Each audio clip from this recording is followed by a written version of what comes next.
नमस्कार, capital TV का खास शो ऑपरेशन पाकिस्तान देख रहे हैं आप। मैं हूं आपके साथ पूजा। ऑपरेशन सिंदूर के दौरान पाकिस्तान को हुए नुकसान की लिस्ट धीरे धीरे सामने आ रही है। भारतीय वायुसेना प्रमुख air chief marshal Amarpreet Singh ने बताया कि भारत ने पाकिस्तान के कम से कम 12 लड़ाकू और सैन्य विमान नष्ट किए, जिनमें 4 से 5 F-16 और कई उन्नत JF-17 शामिल है। हमने पाकिस्तान की सीमा के अंदर 300 किलोमीटर से ज्यादा दूरी तय करके टारगेट को हिट किया और S-400 ने कमाल की भूमिका निभाई। वैसे नुकसान की लिस्ट काफी लंबी है, पर आज पाकिस्तान को सीधे चेतावनी भी दे दी गई है। भारतीय सेना प्रमुख जनरल उपेंद्र द्विवेदी ने पाकिस्तान को कड़ी चेतावनी देते हुए कहा कि ऑपरेशन 2.0 में संयम नहीं बरतेंगे, अगली बार पाकिस्तान का भूगोल बदल देंगे। अगर पाकिस्तान आतंकवाद को समर्थन करना बंद नहीं करेगा तो पाकिस्तान को उसे नक्शे से ही मिटा देंगे। तो भारत की पाकिस्तान को लेकर क्या है ऑपरेशन 2.0 की तैयारी, आपको बताएंगे।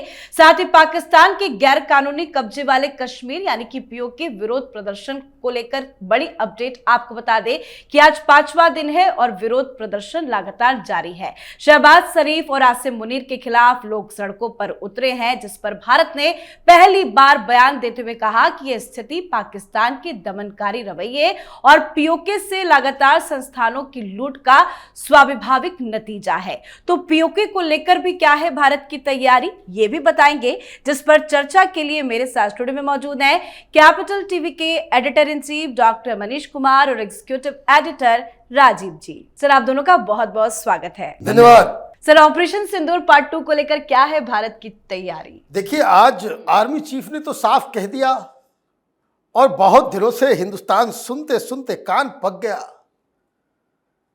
कि हमने ये गिरा दिया, हमने वो गिरा दिया। ये झूठे लोग, मैच होता है तो भी ऐसे से इशारा कर रहा था। बोले रुको, अब थोड़ा सा थम जाओ, एक बार फुल एंड फाइनल कर ही देते हैं। तो आज बता दिया गया कि अगर आपने आतंकवादियों को समर्थन देना बंद किया, उसको पालना पोसना बंद नहीं किया, तो अगली बार जो हम हमला करेंगे तो आपके भूगोल को ही बदल देंगे, मतलब टुकड़े टुकड़े कर दिया जाएगा। जैसे पहले भी एक बार हमने भूगोल बदला, ईस्ट पाकिस्तान को अलहदा कर दिया, इस बार भी इसी तरीके से खंड खंड में पाकिस्तान जो है वो खत्म हो जाएगा।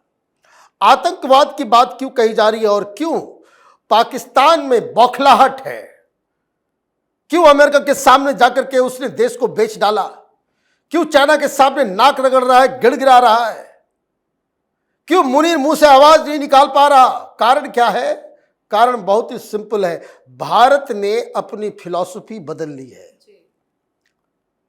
यह ऑपरेशन सिंदूर के बाद भारत ने क्या कहा, और यह बहुत बड़ी बात है कि हम पाकिस्तान में पलने वाले आतंकवादी संगठनों और पाकिस्तान की सरकार और पाकिस्तान की आर्मी में कोई फर्क नहीं करते। हमारे लिए अब वो जो यूपीए के दौरान हिंदुस्तान के पत्रकार ये जो समझाते थे कि नॉन स्टेट एक्टर है, मुंबई में हमला कर गया, नॉन स्टेट एक्टर है, नॉन स्टेट एक्टर के तहत हम क्या काम करेंगे? हमने कहा है अब कि कोई नॉन स्टेट और स्टेट एक्टर नहीं, पाकिस्तान से जन्मेगा आतंकवाद तो हमारे लिए स्टेट और नॉन स्टेट सब बराबर है, सबको एक साथ ठुकाई किया जाएगा। और यही क्लैरिटी हिंदुस्तान को पहले के हिंदुस्तान से अलग करता है, क्योंकि हमने अपनी अंडरस्टैंडिंग, अपनी थ्योरी, अपना सब कुछ बदल दिया है कि अब आतंकवाद का कोई भी घटना हुआ तो वो रास्ता खोल देगा, क्योंकि ऑलरेडी ऑपरेशन सिंदूर वो जारी है। और ये जानकारी आज दी गई कि 12-12 भाई Guinness book of world record में नाम दर्ज है। 314 किलोमीटर दूर हिंदुस्तान ने उसके एक आवास सिस्टम को, एरी को बाकायदा नेस्तो नाबूद कर दिया, वो भी मूविंग टारगेट। 314 के इतिहास में ऐसा कोई नहीं कर सका। रूस के पास भी S-400 है, चाइना के पास भी S-400 है, हिंदुस्तान के पास भी है, लेकिन ये काम न रूस कर पाया, न चाइना कर पाया। हिंदुस्तान क्यों कर पाया? क्योंकि जो S-400 आया है उसको हमने हिंदुस्तान के इंडिजिनस सिस्टम से उसे बकायदा जोड़ रखा है। ये जो ऑटोमेशन का जो सिस्टम है वो अद्भुत है, और इसीलिए ये जो भारत जो बातें कह रहा है, पाकिस्तान को चेतावनी दे रहा है, पाकिस्तान में हाहाकार मच गया। लेकिन सर, चेतावनी तो यूं ही नहीं सामने आई होगी, इसके पीछे भारत की कोई एक बड़ी तैयारी होगी, क्योंकि पाकिस्तान पे तो हम भरोसा नहीं कर सकते और ना ही पाकिस्तान आतंकवाद का समर्थन करना बंद कर सकता है। क्या है भारत की तैयारी? देखिए, पाकिस्तान आतंकवाद का समर्थन करता रहे, भारत यही चाहता है। तुम आतंकवाद का समर्थन करता रहो और फिर आतंकवाद को अगर बढ़ाओगे भी, उसे अगर भारत में एक्टिवेट करोगे भी, तो भारत का कोई बड़ा नुकसान नहीं होने वाला है। लेकिन तुम ऐसे आतंकवादियों को पनाह देता रहो, और ऑपरेशन सिंदूर 2.0 अभी से चल रहा है। ये स्थिति जो भूगोल बदलने की बात की गई, वो केवल डायरेक्ट हिट करने की बात नहीं थी कि हम तुम्हारे ऊपर हमला करेंगे और तुम्हारे कई ठिकानों को तबाह कर देंगे तो उससे तुम्हारा भूगोल बदल जाएगा। भूगोल बदलने की स्थिति अभी बरकरार है और पाकिस्तान में चल रहा है। क्या इससे पहले पाकिस्तान अधिकृत कश्मीर में लोग गायब नहीं हुए थे? क्या इससे पहले खैबर पख्तूनख्वा में ये जो पाकिस्तान आर्मी ने कभी भी कोई अत्याचार नहीं किया था? क्या बलूचिस्तान का आंदोलन पहले से नहीं चल रहा था? लेकिन ये 2-3 महीनों के भीतर इतना ज्यादा एक्टिवेट कैसे हो गया? कैसे ये तालिबान का विदेश मंत्री भारत आ रहा है और अफगानिस्तान के साथ भारत के रिश्ते धीरे धीरे बेहतर होते जा रहे हैं? और वो ऐसे समय में जब खैबर पख्तूनख्वा में कुछ दिन पहले पाकिस्तान के एयरफोर्स ने एयर स्ट्राइक किया था, अपने ही क्षेत्रों में एयर स्ट्राइक किया, अपने ही लोगों को मारा, और जो जिसे वो आतंकवादी कह रहा है वो अफगानी लड़ाके हैं, जिसको अफगानिस्तान से डायरेक्ट सपोर्ट मिल रहा है। और आजकल अफगानिस्तान के रिश्ते न तो अमेरिका से बेहतर है और न ही पाकिस्तान से बेहतर है। वो भारत की तरफ देख रहा है और भारत की भूमिका अफगानिस्तान के नवनिर्माण में भी होगी। और पाकिस्तान के खैबर पख्तूनख्वा में जो अफगानी लड़ाके हैं, जो पहले कभी देखा करते थे कि अमेरिकी हथियार अफगानिस्तान के माध्यम से इधर आए, अब भारत भी उसको एक्टिवेट कर सकता है। खैबर पख्तूनख्वा के बगल में ये देखिए बलूचिस्तान लिबरेशन आर्मी, ये पिछले 2 महीनों में जितना अटैक किया है उतना अटैक पिछले 3 सालों में नहीं किया था। और आज ये जो परेशानी बढ़ी हुई है, अचानक से क्यों पाकिस्तान को जरूरत पड़ा कि अमेरिका जाके वो BLO को टेररिस्ट ऑर्गेनाइजेशन घोषित करे कि बलूचिस्तान लिबरेशन आर्मी भी टेररिस्ट ऑर्गेनाइजेशन है, इसे आप अपनी लिस्ट में शामिल कीजिए। क्योंकि उसे डर लग रहा है, दिख रहा है कि जिस तरीके से बांग्लादेश में अचानक से बांग्लादेश के आज़ादी के लिए भारत ने कोई ऐसा अटैक नहीं किया था पाकिस्तान के खिलाफ, बांग्लादेश के अंदर ही आवाजें उठी और ये मुजीबुर रहमान के आर्मी उन लोगों ने भेजा था भारत में ट्रेनिंग देने के लिए कि लीजिए भाई हमारे लड़ाकों को ट्रेंड कीजिए, क्योंकि पाकिस्तान की आर्मी क्रश कर रहा है। तो अभी जो स्थितियां बदली है उसमें ऑपरेशन सिंदूर 2.0 तो अभी शुरू हो चुका है। और ये जो भूगोल बदलने की बात कही है, वो कुछ समय के अंदर अगर ये आतंकवादियों को समर्थन देता रहा, भारत के लिए एक अच्छा मौका होगा कि बलूचिस्तान में, खैबर पख्तूनख्वा में और फिर ये जिसको आज़ाद कश्मीर कहता है, उन सारे क्षेत्रों में कुछ ऐसी स्थितियां होगी कि पाकिस्तान ये पंजाब तक सिमट कर रह जाएगा। सिंध में भी अभी हाल फिलहाल में जिस तरीके से राजनाथ सिंह ने कहा है कि तुम सर्किट मुद्दा उठाते हो, तुम वहां सैन्य बेस बनाने की कोशिश करते हो, तो यहां से कराची का रास्ता जाता है और कराची यहां से दूर नहीं है, जहां पर इंडियन नेवी और इंडियन एयरफोर्स दोनों की नजर है। अगली बार कराची हमारे पास होगा। तो ये ऑपरेशन सिंदूर 2.0 अभी भी चल रहा है। पाकिस्तान इसी सदमे में है कि इसको पूरा करने में भारत को कितना समय लग पाता है, इसके बीच में हम क्या कर सकते हैं। बिल्कुल सर, बात POK की करें तो वहां की ताजा स्थिति अभी क्या है? ताजा स्थिति यह है कि वहां पे तमाम तरह की पाबंदियां जो ह्यूमन राइट्स वहाँ के आवाम लोगों की है वो कर्टेल कर दिया गया है। न फ़ोन चल सकता है, न इंटरनेट है, न वहाँ कोई मीडिया है, न कोई वहाँ पे इंडिपेंडेंट ऑब्जर्वर है। ये सारे लोग उनको वहाँ से रुखसत कर दिया गया है। खुले खुले रूप में गोलियां मारी जा रही है। प्रोटेस्ट आज 5वें दिन भी लगातार जारी रहा और पुलिस, कोई बता रहा था कि वहां पे आर्मी वालों को भी बहुत नुकसान पहुंचा है और आर्मी वालों का ड्रेस, उनके हेलमेट, उनके जूते वो चौराहे पर रख के 10-10 रुपए में बेचा जा रहा है। ये तौहीन आप समझिए।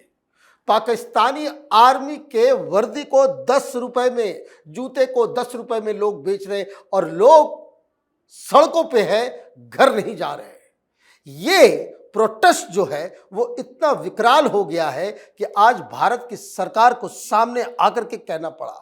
वैसे छोटे मोटे विद्रोह वगैरह तो होते रहते थे, डेमोन्स्ट्रेशन होता रहता था छोटी छोटी चीज़ों को लेकर के, लेकिन इस बार ये इतना विकराल रूप ले चुका है कि भारत की सरकार सामने आई।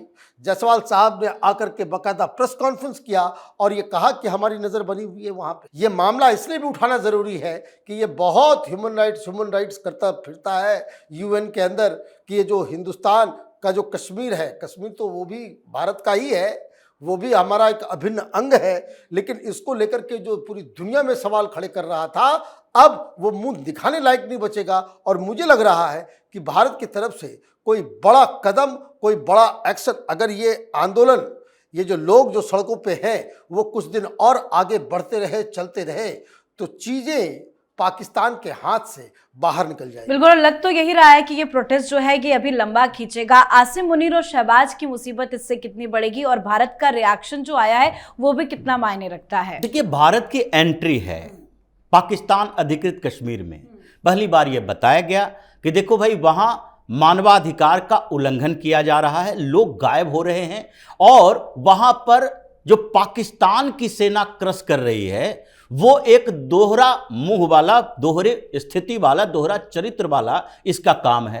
क्योंकि पाकिस्तान अधिकृत कश्मीर दूसरे लोग कहते हैं, उसे तो आज़ाद कश्मीर ये लोग मानते हैं। ये नहीं कहता कि हम पाकिस्तान का वो क्षेत्र जो कश्मीर कहलाता है उस पर हमने कब्जा करके रखा है। वो आज़ाद कश्मीर है जो पाकिस्तान से सहयोग लेता है, इसलिए पाकिस्तान वहाँ का एडमिनिस्ट्रेशन में, वहाँ की सुरक्षा में, वहाँ को सेना प्रोवाइड करती है। इसलिए अब ये सवाल भारत उठा रहा है कि जब वो आज़ाद कश्मीर है, वहाँ के लोग आज़ादी की बात कर रहे हैं, पाकिस्तान से अलग स्थितियों को बदलने की कोशिश कर रहे हैं, वहां की सेना का विरोध कर रहे हैं, तो कम से कम अंतर्राष्ट्रीय कम्युनिटी को पाकिस्तान से कश्मीर के मुद्दे पर हम किसी तीसरे के हस्तक्षेप स्वीकार नहीं करते। लेकिन यहां पीओके की बात है, जहां पर पाकिस्तान का शासन है, वहां एडमिनिस्ट्रेशन उसका है और वहां स्थितियां बिगड़ रही है, तो अंतर्राष्ट्रीय कम्युनिटी उसका जवाब दे, ये बताए कि क्या चल रहा है। और ये भारत की बात नहीं है, जो कश्मीर के अंदर, पाकिस्तानी कश्मीर के अंदर जो कि नेशनलिस्ट पार्टी है, जो यूनाइटेड कश्मीर नेशनलिस्ट पार्टी कहलाता है, उसने जिनेवा में सवाल उठाया और कहा कि अंतर्राष्ट्रीय स्तर पर जिस तरीके से बलूचिस्तान लिबरेशन आर्मी, जिस तरीके से खैबर पख्तूनख्वा में टीटीपी, ये सारे का जो पॉलिटिकल विंग है, जैसे बलूचिस्तान लिबरेशन आर्मी का भी पॉलिटिकल विंग है, ये सारे सवाल उठाते हैं अंतर्राष्ट्रीय मंच से कि हम पाकिस्तान का हिस्सा नहीं है, हमें उससे अलग करने में आप लोग मदद कीजिए। उसी तरीके से पाक अधिकृत कश्मीर के क्षेत्रों में भी अब वहां की पार्टियां अंतर्राष्ट्रीय प्लेटफॉर्म पर सवाल उठा रही है कि हम पाकिस्तान के दबे हुए और उसके एडमिनिस्ट्रेशन में रहना नहीं चाहते, हम आज़ाद कश्मीर हैं तो पूर्ण तरीके से आज़ाद कश्मीर ही बनना चाहते हैं। और इसलिए भारत ने इसमें एंट्री ली है कि आगे अंतर्राष्ट्रीय मंचों पर जब कश्मीर की पार्टियां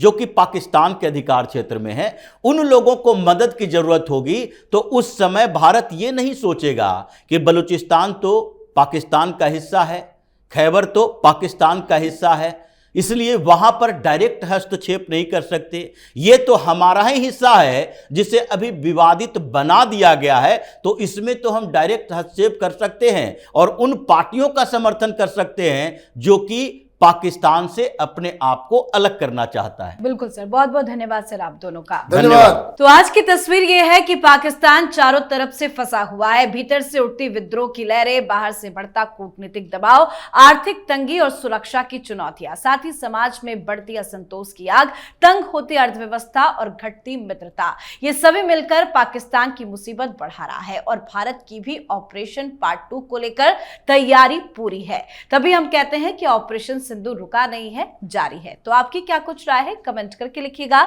देखते रहिए कैपिटल टीवी। नमस्कार।